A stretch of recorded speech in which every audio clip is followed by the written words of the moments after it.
উখল মাখল পৰিৱেশে বিৰাজমান কৰিছে kids flower academy senior secondary স্কুলত ছাত্ৰ ছাত্ৰীক এক সুস্থ শৈক্ষিক পৰিৱেশত উন্নত মানৰ শিক্ষাদানৰ সুব্যৱস্থা থকা নগাঁও জিলাৰ হিংগাৰীস্থিত এক আগশাৰীৰ ব্যক্তিগত খণ্ডৰ শিক্ষানুষ্ঠান হৈছে kids flower academy senior secondary school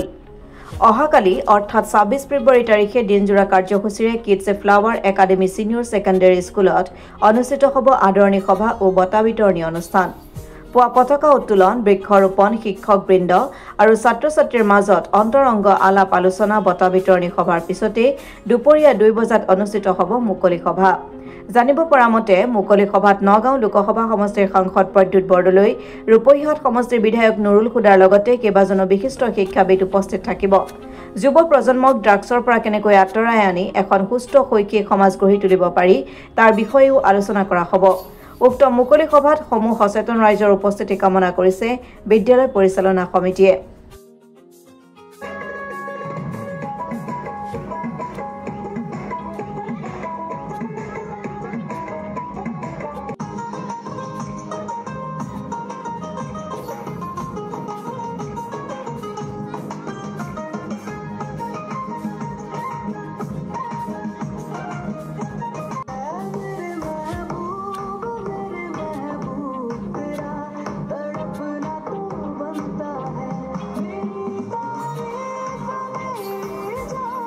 নমস্কাৰ নগাঁও জিলাৰ জুৰিয়াৰ সিংগাৰীস্থিত kids flower academy senior secondary স্কুলত আমাৰ 2024-25 বৰ্ষৰ আদৰণি সভা বঁটা বিতৰণী অনুষ্ঠানৰ আয়োজন কৰিছোঁ তাত আমাৰ মুখ্য অতিথি হিচাপে উপস্থিত থাকিব নগাঁও লোকসভা সমষ্টিৰ সাংসদ মাননীয় শ্ৰীযুত প্ৰদ্যুৎ বৰদলৈ ডাঙৰীয়া লগতে উপস্থিত থাকিব ৰূপহীহাট সমষ্টিৰ বিধায়ক নুৰুল খুদা ডাঙৰীয়া লগতে এই অঞ্চলৰ বিশিষ্ট শিক্ষাবিদ আৰু আইনজ্ঞসকল উপস্থিত থাকিব গতিকে মই অনুৰোধ জনাম যাতে বৃহত্তৰ অঞ্চলৰ যিসকল সচেতন নাগৰিক আছে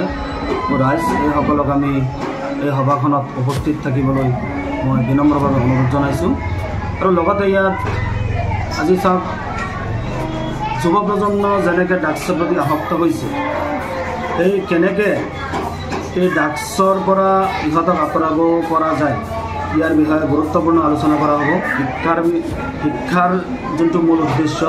শিক্ষাৰ বিষয়ে আলোচনা কৰা হ'ব অহাকালি 26 ফেব্ৰুৱাৰী বুধবাৰে আমাৰ এদিনীয়া কাৰ্যসূচীৰে আদৰণি সভা আৰু বঁটা বিতৰণী অনুষ্ঠানৰ আয়োজন কৰা হৈছে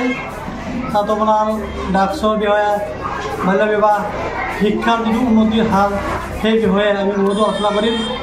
তাত উপস্থিত থাকিব আমাৰ নগাঁও লোকসভা সমষ্টিৰ সাংসদ প্ৰদ্যুৎ বৰদলৈ ডাঙৰীয়া আমাৰ স্থানীয় বিধায়ক সন্মানীয় বিধায়ক নুৰুল ডাঙৰীয়া থাকিব তাত আমি সকলো ৰাইজক আহ্বান জনাম আমাৰ এই কাৰ্যসূচীত উপস্থিত থাকিব